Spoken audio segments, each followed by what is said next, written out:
Hello बच्चों, welcome to my channel study with Kshama. बच्चों, आज हम आप लोगों को सेकेंडरी क्लास के काव्य का हिरोशिमा चैप्टर को पढ़ाऊंगी। देखिए, एक दिन सहसा सूरज निकला, अरे क्षितिज पर नहीं नगर के चौक, धूप बरसी पर अंतरिक्ष से नहीं फटी मिट्टी से। अब देखिए, यहाँ पर लेखक जो है वो द्वितीय विश्व युद्ध के दौरान हिरोशिमा पर विस्फोट, जब बम विस्फोट हुआ था उसके बारे में यहाँ पर बताया है कि एक दिन सहसा सूरज निकला, एक दिन अचानक सूरज निकला, लेकिन कहाँ? अरे क्षितिज पर नहीं। क्षितिज बच्चों कहते हैं जहाँ पर धरती आसमान एक सा लगता है कि मिल रहा है, कॉर्नर जो बोलते हैं, कोने में, किनारे पर। ठीक है, किनारे पर नहीं, नगर के चौक पर। ठीक है, नगर के चौराहे पे। धूप बरसी पर अंतरिक्ष से नहीं फटी मिट्टी से। और धूप हुई यानी कि बहुत तेज रोशनी हुई, पर आसमान से नहीं, फटी मिट्टी से। जहाँ पे वो बम गिरा वहाँ पे गड्ढा हो गया ना, तो उस गड्ढे से। ठीक है, गड्ढे यानी कि जो धरती फट गई उससे। अब आगे देखो,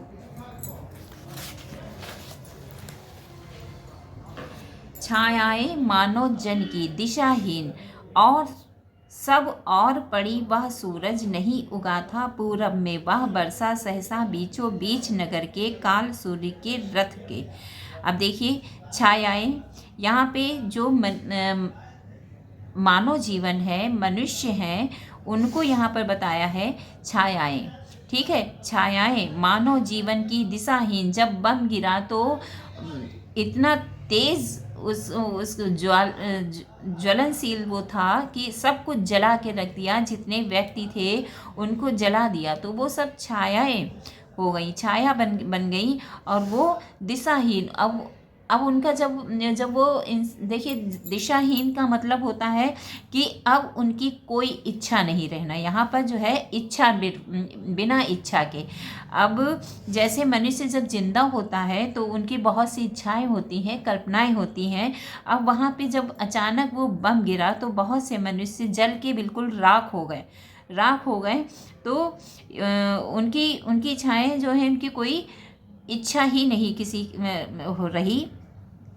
सब और पड़ी वह सूरज नहीं उगा था पूरब में, और चारों ओर मनुष्य पड़े हुए थे, जले हुए पड़े हुए थे। लेकिन यह सब कैसे हुआ? यह सूरज कहाँ उगा था? पूरब में नहीं उगा था। वह बरसा सहसा बीचों बीच नगर में, वो अचानक बीचों बीच नगर में गिरा था। बरसा था, ठीक है, गिरा था। काल सूर्य के रथ के पहियों के जो अरे टूट कर बिखर गए हों दसों दिशा में। काल सूर्य के, ऐसा लग रहा था, जो देखिए सूर्य जो निकलता है वो क्या करता है, एक सुखी जिम्न कल्पना होती है उसकी, सुख का आनंद होता है जब सूर्य निकलता है।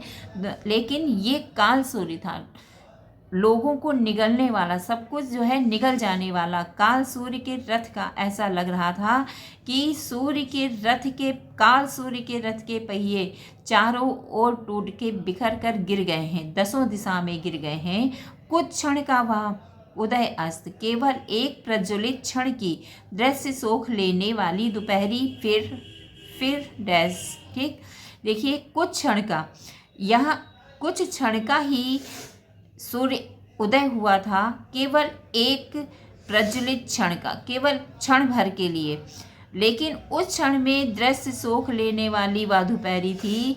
वहाँ आसपास जितना जो भी था वो सब भस्म कर देने वाली यह दोपहरी थी। दोपहरी का मतलब यहाँ पर दिया है वह रोशनी। ठीक है, ये सूर्य की रोशनी नहीं थी, ये बम की रोशनी थी। तो ये कैसी दोपहरी थी? सब कुछ सोख लेने वाली थी।